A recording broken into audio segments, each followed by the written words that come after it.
everyone. I was listening to Michael's story there, and I wish I had had the privilege of choosing to become an entrepreneur, but for me it was standing with 100 other colleagues. I'd worked with some of them for 15, 20 years as an architect back in 2010 to hear that the company I worked with was being liquidated with immediate effect. I had a 6-year-old baby in my arms, and I was quite shocked by the whole story. But I realised that we had to mobilise very quickly, and I started my own architectural practice and realised also that there was hundreds of thousands of people throughout Ireland going through exactly the same curve and exactly the same impacts as I was. And that's how I ended up starting the Fumbally Exchange, which is really kind of a radical program for trying to get people to take control of their own lives, stand up and make their own futures by starting their own business. So I've put this presentation together out of a number of feedbacks and inputs from various of our now 75 resident participants and over 150 alumni and 40 interns and various other friends and influencers. So this first slide really kind of sums up where we are. We're then slide number 5, swimming with the fishies. But an awful lot of people in the country, I think, are still stuck in column 1. They're complaining about the rain and hoping that it'll all go away and we'll all go back to the way we were before.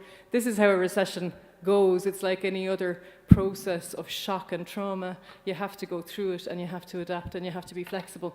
So on the basis of that, denial, anger, bargaining, depression, and then finally accepting that there's a new paradigm after taking over your lives, I decided I would set this, given the current times we're in, out on a system of 7 principles of that adjective that you see there, which is rather overused in a different context, but because we're a very diverse group in Fumbally Exchange, I decided to come up with 7 Catholic concepts for getting going.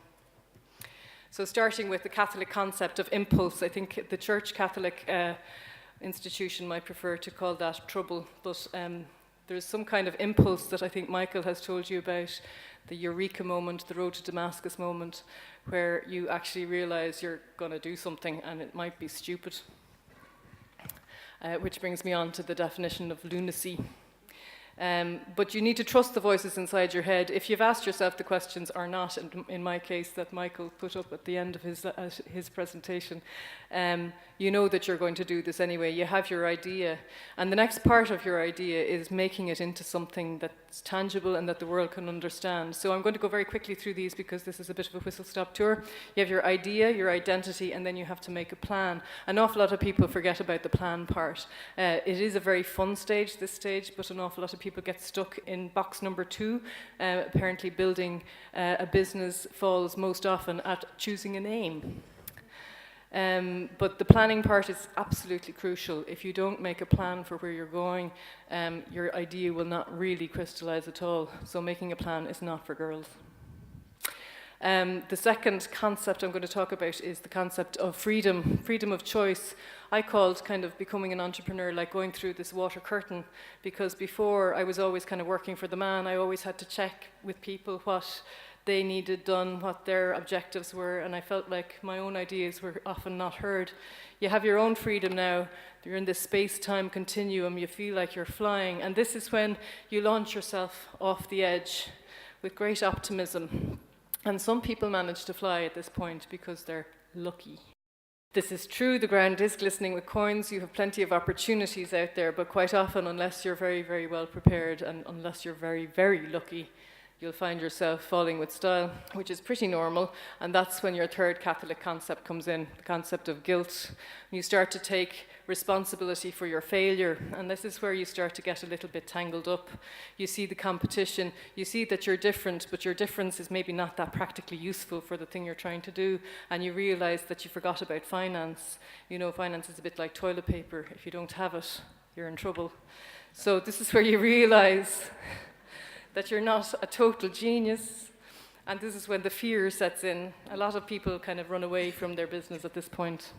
The whole point is that if you don't know where you're going, any road will get you there, which is kind of nowhere, and you'll be lost. It'll all be gone pear-shaped, and it'll be situation normal, all fucked up. And this is where you beat yourself up. You start hitting your head against the wall, and two things can happen. Your performance will drop because you don't know where you're going, but often your performance will also drop because you're actually now being motivated by your deadline, by guilt, by things that you don't actually feel comfortable with. And the guilt driver is the worst way to perform. So moving on then to the next stage, which thankfully, if you actually keep working, follows pretty quickly on from the guilt phase, which is the personal responsibility phase. And I've used a picture of Captain Jack Sparrow there as my kind of master of this particular moment. Basically, this is where you realize that you create your own destiny. The world is on your shoulders. You can do anything you set your mind to. So watch your step. And these 3 points here, I think, are phenomenally important. And the center box there is performance. And most people think that that's what being in the business is all about, is just that box. It's doing what you do, doing what you love, and doing it well. Well, actually, if you don't do the first box and the third box, then your second box is going to get you into trouble unless you have somebody else doing those things for you. So you chart your own destiny. You realize that you and only you will get you where you want to go. But you have to prepare for every performance, and you have to record it afterwards. And that brings you to the whole idea of personal responsibility. This is a fundamental principle of what we're at in Fumbally Exchange, that if each of us takes on our own destiny, sweeps before their own door, the village will be clean and all that, and it means that you will be able to recover, you will be able to chart your course by yourself. And that's a very enlightening place to be. This is a detail from a painting by one of our Fumbliers. I just thought I'd include it. He painted it yesterday. The 5th concept is forgiveness. And on that note, I'm really talking about forgiving yourself, because our standards are high in this world of trying to kind of make it on your own. When you're especially starting out, you need to have that extra edge and that extra bit of passion to get you there. But in hell, no one can hear you dream, so you have to forgive yourself. And this is where you get into a very comfortable zone. You're doing what you do, doing what you desire to do, doing what you love to do, and loving what you do. You realize that sometimes enough is enough. You don't need actually to have the 6-figure sum, because you can balance paying the bills with doing what you love, and that work is its own reward. So this is what's called building your brand, and you start to like what you do, you start to like yourself, and you get into your stride. And just in case you missed that last slide, there it is again. Work is not punishment, it's your reward, your strength, and your pleasure. That was written by a woman called George. Imagine that. This photo was taken by one of our Fumbliers as well, and I think it sort of sums up what looking on the bright side of life is about and being in your stride. And the last concept that I'm going to talk about is permission.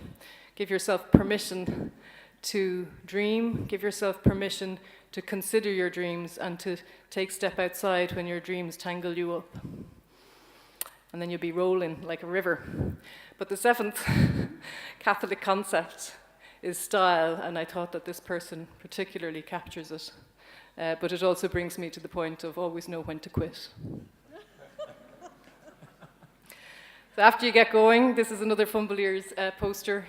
You have to keep going, but that's easy because sure, it's grand. And the Fumbally Exchange is, and this is the dictionary definition, a hub of design innovators in Dublin.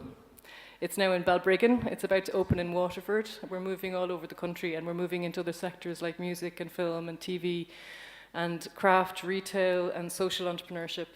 A revolutionary social entrepreneurship, a radical vehicle for change, a charge for elimination of obsolete, unjust, or immoral business practices, a place of succor for afflicted victims of circumstance.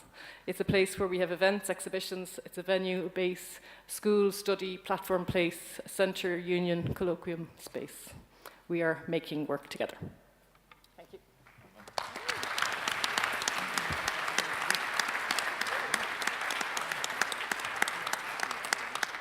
Fantastic. A whirlwind tour through starting up your organisation. One thing that we get a lot in Social Entrepreneurs Ireland, because we are an investor, we're a funder, is people coming to us for money. So I particularly liked the toilet paper. Okay, you're in trouble without it, and that's your finance and your money. It seems to us that a lot of times there's people talk to us about a chicken and egg situation. You know, that in order to get something up and running, they need the finance coming in. But in order to get the finance in, they need something up and running that people can know is going to work or has potential. Can you just talk through how you squared that circle with Fumbally Exchange? Well, first of all, it's just an amazing feeling to be part of a family where you're getting that kind of support. So while the first part of our journey was, I think, something we were proud to be able to achieve, without the kind of wind beneath your wings, you won't get really all that far. However, what we did was we used very traditional methods of getting further along.